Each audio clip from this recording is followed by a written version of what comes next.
Mere days after revealing a load of stuff for Age of Sigmar and 40k, Games Workshop seem to be determined to prove that Necromunda is still the best model range they have.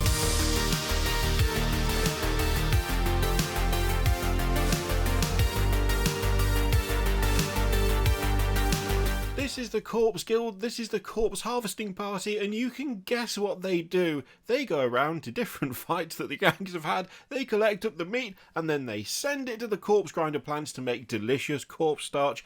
At this point, the word corpse has lost all meaning to me. It's done that thing where it's like, when you say a word too often and then it just starts to become noise and it doesn't mean anything to you anymore. That's already happened with corpse, and it's only going to get worse because, well, the Corpse Harvesting Party is such a fun thing to say that I feel like it needs to be said more. Anyway, what we have here is a pale consort and a bone scrivener. Brilliant names. I'm getting extreme sort of FromSoft feels from that, so that's nice. And as expected, they both look kind of mad. So the pale consort has got quite a nice flowing outfit by the look of it. I like the cloth on there, the kind of like fur edge kind of that she's got to the cloak. But there's also this incredibly creepy like bit of chest plate armor there, like the proper breastplate with what looks like finger bones or something kind of meeting in the middle, which is really weird. And the shoulder pads are massive, but they are also little skeletons holding... Is it a spoon? Is it a spoon on the shoulders? I think... No, it can't be, can it? Are the skeletons holding a spoon? Because if that's what that is, oh my god, Model of the Year. A late entry for Model of the Year, but still. Absolutely ridiculous headdress going on, which I can't tell where the hair ends and the headdress begins. The veil is extremely creepy, but it could be that is also there to remove the scent of death. It does say that they have ornamental rebreathers, so that could be part of that. But still, what a ridiculous model. It's so creepy and cool at the same time. And you know what? I'm a sucker for a bit of paperwork down the front of some armour. I love that. I absolutely love it. It looks very much as well like her servo skull has got like a little bolt pistol where the mouth would be, which is incredible. Love that. There's just something about this that I just cannot get enough of. I can't get enough of it. I'm also kind of getting a bit of Chronicles of Riddick from this as well. Admittedly, she's painted white, not black, but like the Necromongers have got all that kind of weird kind of like headdress armour and weird shoulder plates, and their armour's like super stylised. I'm kind of getting that sort of vibe from it as well. Also, because we're looking at Necromunda models, I'm pretty sure it's the Necromongers in Chronicles of Riddick, but I could be wrong. It sounds too similar, but I don't think it's because it's wrong, I think it's because it is similar. Anyway, Pale Consort, love it. Absolutely fantastic. The other lad is the Bone Scrivener, and this Bone Scrivener is, again, it's just so like full of character, isn't it? I'm getting stronger. I kind of feel like this looks very Turnip 28 in some ways. That's probably because of the Plague Doctor mask that he's got on. It's metallic, it looks like it's also a rebreather. Yeah, you can see kind of tubes going into it. The hat is absolutely mad. And again, you've got that kind of finger bone motif going on. They are really, really bizarre, but they've got so much character.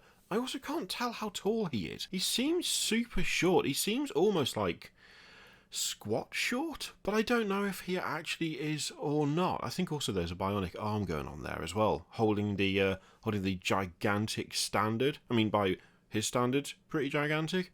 Again, we've got the same crest on the standard as she's wearing on her head as well, so there's like a nice repeating pattern going on there. His little servitor thing is awful. It looks like it's carving chunks off that corpse, which, by the way, that is a lot of detail they've put on that corpse in the background, right? It's not just me, is it? They've really gone to town on making that as gruesome as possible. We've got some exposed bones sticking out of the arm. He's clearly died from a shot to the head, or has been like clubbed in the back of the head because there's all meat dripping out of the back of him. Ugh, awful. I do think that little servitor skull thing is one of the creepiest ones they've ever done. I mean, admittedly, the context is doing a lot there.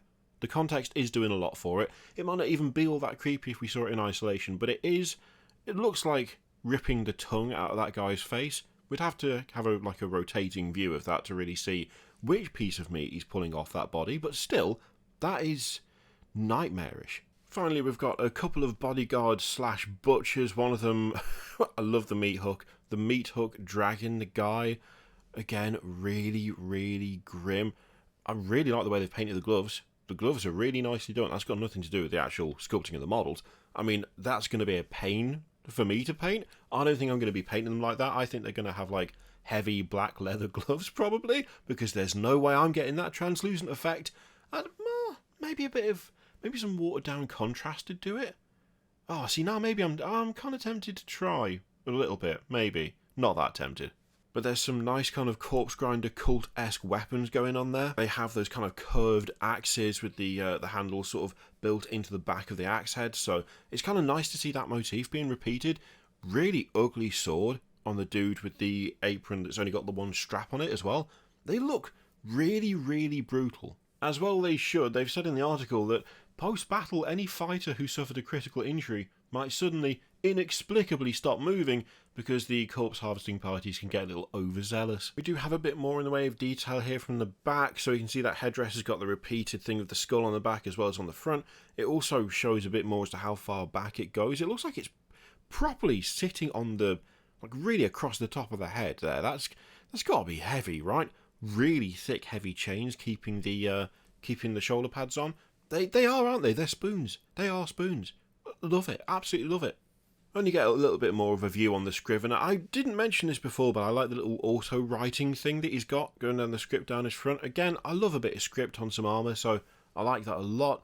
And yeah, we've got the same thing. Also some bones hanging off the back of that standard as well. The finger bones holding onto stuff is also a bit of a repeated motif on this as well. I really like these guys a lot. Those axes look really, really horrific and nasty, and I'm 100% in on that. Also, I really like his mask. His mask is like, it feels like the most just functional out of all of them. It's just there to stop him getting overwhelmed by the smell of meat, which, fantastic. His mask looks more like some sort of punishment device, but hey, if that's what he's into, I'm not going to shame him. I mean, overall, once again, Games Workshop has just proven that Necromunda has their best models. They're just fantastic, pretty much every single time, even the really weird ones are really cool and weird, so I've got to say, love them. Absolutely love them. Question is, what do you think? Let me know in the comments down below. In the meantime, feel free to click all the things, Patreon, video, subscribe, all that stuff. Click it if you like, don't click if you don't want to. And as always, there's an affiliate link in the description for Element Games, which you can use to support the channel if you'd like. I leave it in your capable hands. Thank you very much for watching. I'll see you next time.